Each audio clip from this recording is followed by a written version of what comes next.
Lecture में हमने work को डिस्कस किया था। हमने वर्क की कुछ टाइप्स देखी थी। Work is positive work, negative work and zero work. अब यहाँ पर हम वर्क और उसके कुछ फॉर्मूलाज को देखेंगे और उनके फॉर्मूलाज और यूनिट्स का प्रूफ करेंगे। हमने लास्ट टाइम वर्क का एक फॉर्मूला पढ़ा था, W = F × D, और उसकी यूनिट हमने की थी न्यूटन मीटर, जो कि बराबर होती है जूल के। अब हम क्या करेंगे, यहाँ पर एक नया फॉर्मूला हम वर्क का पढ़ेंगे और कुछ फॉर्मूलाज जो भी मजीद वर्क के डिस्कस हो सकते हैं हम उन फॉर्मूलाज को डिस्कस करेंगे। ठीक है, जैसे कि बेटा वर्क का हमारे पास, वर्क मैंने कहा था कि कोई भी चीज जब मूव करती है बाय अप्लाइंग फोर्स, कोई भी चीज फोर्स के अप्लाई करने की वजह से मूव करती है तो उसे हम कहते हैं यहाँ पर वर्क डन हुआ है। अब वो कहीं पर भी हो सकता है, हमने लास्ट लेक्चर में भी डिस्कस किया था कि हीट में भी हो सकता है, इलेक्ट्रिसिटी में भी हो सकता है, करंट में, और ग्रेविटेशनल फील्ड के अकॉर्डिंग। तो हमारे पास डिफरेंट तरीके से वर्क हो सकता है। दूसरा मैंने आपको कहा था कि हम अगर इनको हम सेम करना है तो हम सारे फॉर्मूलाज का प्रूफ एक साथ करेंगे। हम ये देखेंगे क्या इनकी आपस में इंटर कन्वर्जन है या नहीं। हम उनकी यूनिट्स को और फॉर्मूलाज को प्रूफ करेंगे। अगर वो आपस में सिमिलर हुई तो इट मीन कि ये क्वांटिटीज जो है वो हमारे पास सेम है। ठीक है, आपको नजर आ रहा है। अब हमारे पास बेटा वर्क जो है वो चार्जेस के अंदर होता है फोर्स अप्लाई करने की वजह से। जैसे मैंने आपको कहा था कि हम फोर्स अप्लाई करें और वहां पर कौन सी फोर्स, वोल्टेज, आप वोल्टेज अप्लाई करें और चार्जेस मूव करते हैं। जब चार्ज अब मूव करेंगे वोल्टेज के अप्लाई करने की वजह से तो वहां पर भी एक वर्क डन होता है जिसका फॉर्मूला हमारे पास होता है Q × V। ठीक है, ये हमारे पास इलेक्ट्रिक वर्क का फॉर्मूला होता है। अगर वर्क आपके पास इलेक्ट्रिसिटी में हो तो आपके पास जो फॉर्मूला होता है वो वर्क का फॉर्मूला ये होता है। वैसे जो हमारे पास रियल बेटा फॉर्मूला है वर्क का वो F × D है, जो कि हम लास्ट टाइम डिस्कस कर चुके थे। अब इसी तरीके से आपके पास वर्क हीट के अंदर भी होता है कि आप किसी कंटेनर के ऊपर, किसी ऑब्जेक्ट के ऊपर हीट अप्लाई करें और वो हीट अप्लाई करने की वजह से उसका वॉल्यूम चेंज हो जाए। जब भी हम किसी कंटेनर के ऊपर जैसे कि चाय वगैरह हम बॉईल कर रहे होते हैं तो हम क्या करते हैं, उसको हीट अप्लाई करते हैं और हीट एज अ फोर्स काम करती है और हीट के अप्लाई करने की वजह से उस ऑब्जेक्ट का वॉल्यूम डिस्टेंस कवर होता है ऊपर की तरफ। ठीक है, वॉल्यूम कवर होता है। तो इसका मतलब ये हुआ कि वर्क हमारा थर्मोडायनेमिक्स में भी होता है, यानी कि हीट टेम्परेचर के अकॉर्डिंग भी वर्क होता है। उस वर्क का जो हमारे पास फॉर्मूला होगा वो बेटा फॉर्मूला होगा हमारे पास P ΔV। ये हमारे पास वर्क का फॉर्मूला होगा थर्मोडायनेमिक के अंदर। ठीक है, थर्मोडायनेमिक में जो आपके पास वर्क का फॉर्मूला होगा वो ये फॉर्मूला होगा। इसी तरीके से वर्क जो है हमारे पास ये मूविंग ऑब्जेक्ट्स में भी होता है। कहीं पर आप ये देखेंगे कोई ऑब्जेक्ट मूव कर रहा है तो इट मीन कि वो वर्क डन कर रहा है, क्योंकि वर्क है ही फोर्स लगाएं और वो डिस्प्लेसमेंट कवर करे। किसी ऑब्जेक्ट के ऊपर फोर्स लगाएं और वो डिस्प्लेसमेंट कवर करे तो वर्क डन होता है। तो जाहिर सी बात है जब कोई चीज डिस्प्लेसमेंट कवर कर रही है वो जब भी कवर करेगी जब वो मूव कर रही है। तो इसका मतलब ये हुआ कि जब कोई ऑब्जेक्ट मूव कर रहा होता है तो उसके अंदर भी जो है वो वर्क हमारे पास होता है, जिसके अंदर बेटा फॉर्मूला वर्क का होता है 1/2 mv²। हमारे पास ये मूविंग ऑब्जेक्ट्स के अंदर अगर वर्क हो तो उसके लिए जो हमारे पास फॉर्मूला वर्क का होता है वो ये होता है। ठीक है, इसी तरीके से कोई भी वर्क हमारे पास, जब जाहिर सी बात है कोई किसी ऑब्जेक्ट के ऊपर हम वर्क डन करते हैं तो वो अपने अंदर स्टोर एनर्जी कर लेता है, अपने अंदर जो फोर्स को वो स्टोर कर लेता है, अपने अंदर जमा कर लेता है। तो उसके लिए जो हमारे पास फॉर्मूला होता है, ठीक है, यानी कि कोई भी ऑब्जेक्ट अपने अंदर जब हम उसको फोर्स अप्लाई करते हैं तो वो अपने अंदर एनर्जी को जमा करता रहता है। तो ग्रेविटेशनल जो वर्क होता है उसके अंदर हमारे पास वर्क का फॉर्मूला होता है W = mgh। ये बेटा आपके पास उस वक्त होता है जब किसी ऑब्जेक्ट ने अपने अंदर एनर्जी को या फोर्स एनर्जी को स्टोर किया हुआ हो तो हमारे पास वर्क का फॉर्मूला ये वाला होता है। इसी तरीके से वर्क का फॉर्मूला स्प्रिंग के अंदर या इलास्टिसिटी के अंदर अगर हम फॉर्मूला वर्क का देखेंगे तो वो फॉर्मूला आपके पास आएगा 1/2 kx²। ठीक है, ये हमारे पास जो वर्क का फॉर्मूला होता है ये इलास्टिक ऑब्जेक्ट्स के अंदर होता है। ठीक है, इलास्टिक ऑब्जेक्ट में हमारे पास वर्क का फॉर्मूला ये होगा। अब आप यहाँ पर इसी तरीके से अगर आप वर्क को पावर के अकॉर्डिंग देखेंगे यानी कि किसी ऐसे ऑब्जेक्ट के अंदर जिसके अंदर जैसे इंजन की बात हो रही हो, इंजन जब मूव कर रहा होता है तो जाहिर सी बात है इंजन के अंदर होती है पावर, इंजन वगैरह जो होते हैं आपके पास उसको उसके अंदर पावर होती है जिसकी वजह से वो मूव करता है। तो उस इंजन की वजह से अगर वर्क डन हो, जैसे व्हीकल्स मूव करती हैं, गाड़ियां वगैरह मूव करती हैं, तो वो इंजन की पावर की वजह से मूव करती हैं। तो वहां पर जो हमारे पास बेटा वर्क का फॉर्मूला होगा वो फॉर्मूला होगा P इंटू टी। ठीक है, इस तरीके से हमारे पास ये पावर के अकॉर्डिंग अगर हम वर्क का फॉर्मूला देखें तो ये फॉर्मूला हमारे पास W is equal to P into T होगा। अगर यहाँ पर हम वर्क की यूनिट्स की बात करें तो वर्क की जो ऑफिशियली यूनिट होती है वो आपके पास, यहाँ पर मैं यूनिट अगर लिख दूं वर्क की, तो आपके पास जो ऑफिशियली वर्क की यूनिट होती है वो क्या होती है, न्यूटन मीटर, जो के बराबर होती है जूल के। ये जो यूनिट होती है बेटा आपके पास, ये यूनिट हमारे पास होती है एसआई सिस्टम के अंदर, यानी कि सिस्टम इंटरनेशनल। ठीक है, इसी तरीके से अगर हम वर्क की जो यूनिट डिफरेंट सीजीएस सिस्टम के अंदर अगर वर्क की हम यूनिट देखेंगे तो सीजीएस सिस्टम की इसकी यूनिट होगी बेटा डाइन सेंटीमीटर। ठीक है, सीजीएस सिस्टम में वर्क की जो यूनिट होगी वो होगी डाइन सेंटीमीटर के। ठीक है, और जो डाइन सेंटीमीटर होगा, इसी तरीके से आपके पास जो यूनिट होगी, इसी तरीके से हमारे पास ये जो डाइन सेंटीमीटर होगा ये बराबर होगा अर्ज के। तो वर्क की जो यूनिट होती है आपके पास सीजीएस सिस्टम के अंदर वो अर्ज होती है। ठीक है, ऐसे ही हमारे पास जो एफपीएस सिस्टम के अंदर अगर हम वर्क की यूनिट लें तो एफपीएस सिस्टम में आपकी जो वर्क की यूनिट होती है ये होती है बीटीयू, यानी कि ब्रिटिश थर्मल, जो कि बराबर होती है फुट पाउंड के।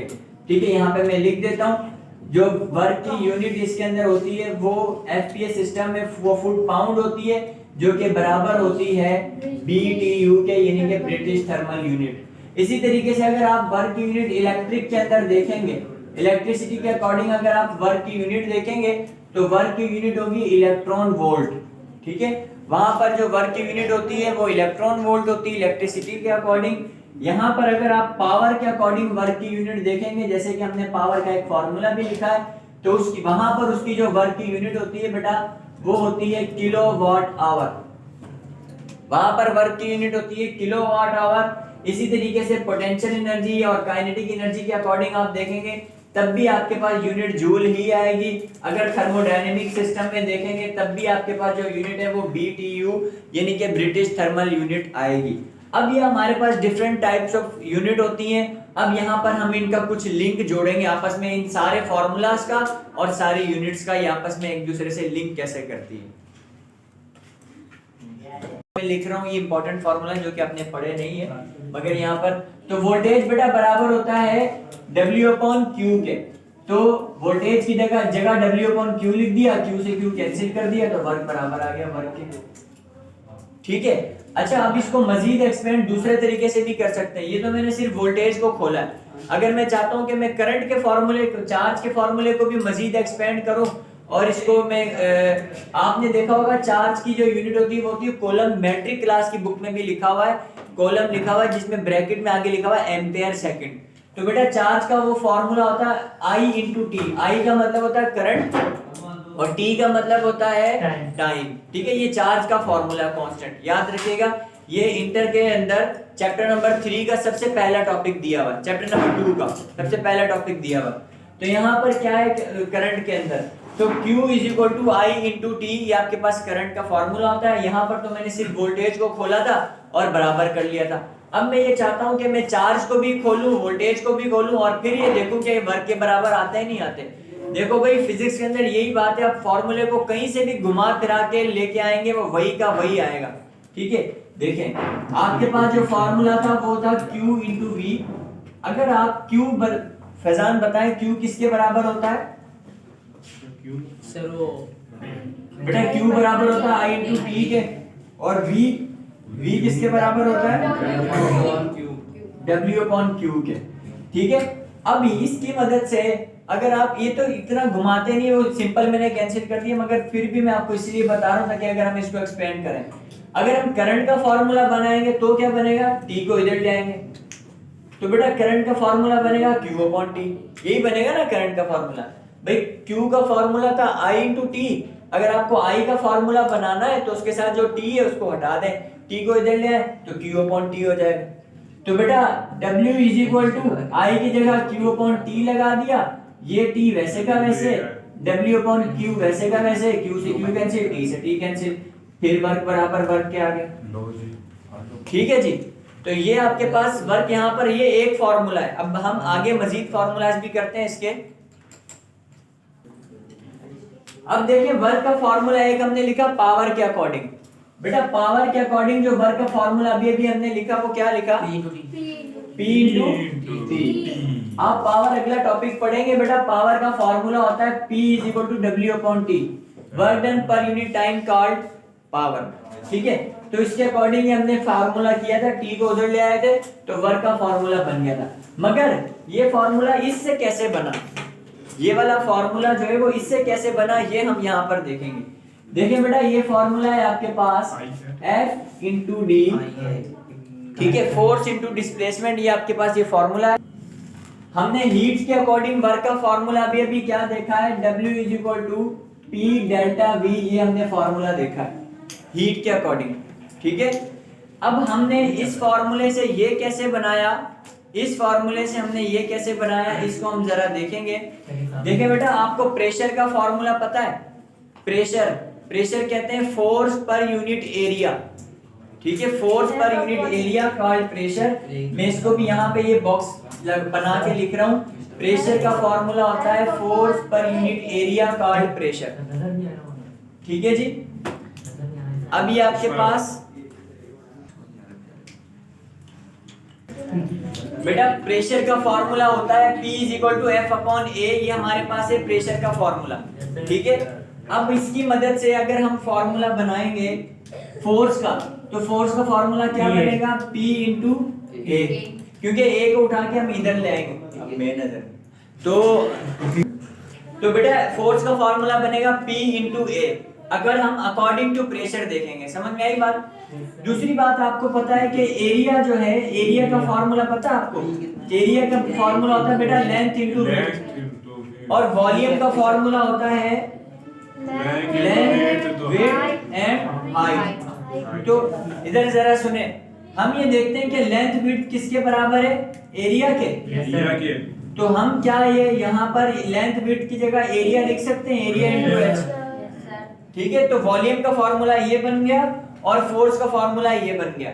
अब याद रखिएगा यहाँ पर W इज इक्वल टू आपके पास फोर्स का फार्मूला क्या था? P into A। फोर्स का फार्मूला अभी हमने यहाँ पे क्या बनाया? P into A। तो मैंने ऊपर वाले फार्मूले के अकॉर्डिंग फोर्स की जगह मैंने P इंटू A लिख दिया, और D का मतलब क्या होता है? डिस्टेंस। ठीक है, D का मतलब क्या होता है? डिस्टेंस। और आप जब भी किसी चीज को हीट अप करते हैं तो वो ऊपर की तरफ जा रही होती है, नीचे से हीट अप हो रही होती है और ऊपर की तरफ बॉयल हो रही होती है, ऐसा ही होता है। तो जब वो ऊपर की तरफ डिस्टेंस कवर करती है तो उस डिस्टेंस को मैं h कंसीडर कर सकता हूँ।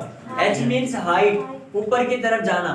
तो क्या है कि f की जगह मैंने p इंटू a लिख दिया जो कि f का फॉर्मूला था, d की जगह मैंने h लिख दिया। अब यहाँ पर w is equal to p into P वैसे का वैसे आ गया, A इंटू एच किसके बराबर है बेटा? A इंटू एच V के बराबर है। तो यहाँ पर इसकी जगह मैंने V लिख दिया, साथ में वॉल्यूम में चेंजिंग आ रही है तो मैं डेल्टा लिख दूंगा। तो वॉल्यूम बेटा वर्क का फॉर्मूला आया P डेल्टा V। ये भी इंटर का फर्स्ट चैप्टर हीट का टॉपिक है, 5वां या 6वां टॉपिक है, जिसमें है heat and thermodynamic. Work in thermodynamic इस नाम से टॉपिक है, उसके अंदर हमने यही सेम फार्मूला प्रूव किया हुआ है। तो ये हीट के अकॉर्डिंग वर्क का फार्मूला है P डेल्टा V। ठीक है जी, यहाँ तक समझ में आया? Sir pressure. इसी तरीके से हमने ग्रेविटेशनल पोटेंशियल, ग्रेविटेशनल वर्क का जो हमने फार्मूला देखा है, अब इनकी डिटेल, पहले तो हम फार्मूलाज को सेम करने फिर हम इनकी डिटेल भी पढ़ेंगे। देखो बेटा ग्रेविटेशनल के अकॉर्डिंग जो हमने फार्मूला अभी देखा है वर्क का, वो क्या देखा है? W is equal to mgh। Mohsin, gravitational के अकॉर्डिंग हमने वर्क का फार्मूला देखा है W is equal to mgh। अब यहाँ पर ये कैसे सेम होता है? ये तो बहुत आसान है, आपको पता है वर्क का फार्मूला F इंटू डी। कोई भी चीज जब ग्रेविटी के अकॉर्डिंग काम कर रही है, इट मीन के वो ऊपर जा रही है या नीचे आ रही है, अपवर्ड या डाउनवर्ड मूवमेंट कर रही है। तो जाहिर सी बात है जब भी कोई चीज ऊपर F फोर्स का फॉर्मूला बेटा होता है एम ए और डी वैसे का वैसे लिखते हैं। कोई भी चीज जब ऊपर जा रही होती है तो ए की जगह क्या वर्ड यूज करते हैं? जी। और डी की जगह क्या यूज करते हैं? अभी भी यूज किया है तो ए की जगह जी, डी की जगह एच। तो बेटा ये फॉर्मूला प्रूव हो गया। ठीक है, ग्रेविटेशनल पोटेंशियल एनर्जी का ग्रेविटेशनल वर्क का हमारे पास ये फॉर्मूला प्रूव हो गया।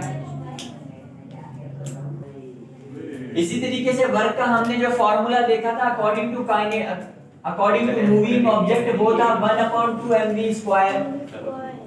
ठीक है, 1/2 mv² ये फॉर्मूला था। तो इसको अगर हम जरा इस वाले फॉर्मूले से प्रूव करेंगे, वर्क के फॉर्मूले से, इससे अगर हम प्रूव करेंगे तो कैसे प्रूव करेंगे जरा देखें। W इज इक्वल टू बेटा F इंटू डी। F किसके बराबर है? ma के। और D की जगह मैं S लिख सकता हूँ, फैजान लिख सकता हूँ, है ना? मेरी मर्जी ना, बिल्कुल। अब्दुल रऊफ आप बताएं क्यों लिख सकता हूँ? क्योंकि डिस्टेंस D को S से भी तो शो करता है। ये बात इसको, क्योंकि असल जो डिस्टेंस होता है वो S ही होता है, हम S से लिखते हैं। आप कहोगे कभी S लिख रहे हो कभी H लिख रहे हो, क्या चल रहा है ये चक्कर था? देखो भाई, बात ये है कि बात नहीं कोई, यहाँ पे कोई भी चीज जब डिस्टेंस कवर कर रही होती ऊपर को जाए ना तो S की जगह H लिखा जाता है। क्या लिखा जाता है? हाँ। बाकी आप D या S, ये अब जब आप चाहें फॉर्मूले को खूबसूरत बनाना तो ऐसे लिख दें, बदसूरत रहना चाहते हैं तो डी लिख दें। ठीक है, अगर आप मजीद खूबसूरती चाहते हैं तो यहाँ पर ऐसे लिख दें। आर बेटा सर्किल के अंदर रेडियस के अकॉर्डिंग लगता है। ठीक है, और दुनिया का हर इंसान चाहता है ना कि वो समझदार हो, सबसे ज्यादा खूबसूरत हो। तो W is equal to M। अब जरा याद करें, जरा सुने, A जो है यहाँ पर अगर मैं देखूं according to third equation of motion, मेरे पास थर्ड इक्वेशन है VF² is equal to VI² plus 2AS। जब भी कोई चीज मूव करती है तो हमेशा रेस्ट से स्टार्ट करेगी। ठीक है, रेस्ट से स्टार्ट करेगी, उसको फोर्स लगाएंगे, फिर मूव करना शुरू करेगी ना। तो जब कोई चीज रेस्ट से स्टार्ट करती है यानी कि इसके अंदर दो वेलोसिटीज है, एक फाइनल वेलोसिटी, एक इनिशियल। तो इनिशियल को हम कंसीडर कर लेंगे 0। इनिशियल को 0 करेंगे क्योंकि वो ऑब्जेक्ट रेस्ट से स्टार्ट कर रहा है, तो इनिशियल को 0 कंसीडर करेंगे प्लस 2। ये वर्टिकल मोशन नहीं हो रहा, क्या ये प्लेन में हो रहा है, एक्स एक्सिस। फाइनल को नहीं, इनिशियल को किया है ना, 2AS। अब आप F लगाएं या ना लगाएं कोई मसला नहीं, क्योंकि एक ही वेलोसिटी बच गई। दो थी तो मुझे बताना था भाई 1 और 2, अब है ही एक, तो इस वजह से मैं F नहीं लगाता तो कोई मसला नहीं है। ठीक है, अब आपके पास बेटा V² is equal to 2AS। अगर मैं बनाना चाहता हूँ A का फॉर्मूला, मेरी सादगी देख मैं क्या चाहता हूँ, A का फॉर्मूला बनाना चाहता हूँ तो मैं क्या करूंगा, 2 और S को हटाकर नीचे ले आऊंगा। कहाँ लेके आऊंगा? हाँ, लेके आ जाओ, मर्जी इजाजत है। तो बेटा V² अपॉन में 2S is equal to A। ये मेरे पास बना फॉर्मूला A का फॉर्मूला। किसका फॉर्मूला? A का। किसका? हाँ। अब यार, अब आप यहाँ पर जरा देखें, A बराबर किसके? A किसके बराबर? A किसके बराबर है?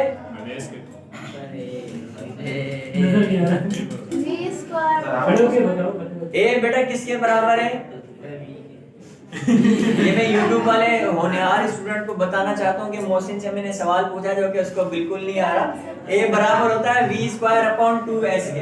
तो बेटा A बराबर होता है V² अपॉन 2S के, साथ में S वैसे ही लग जाएगा, M की जगह M।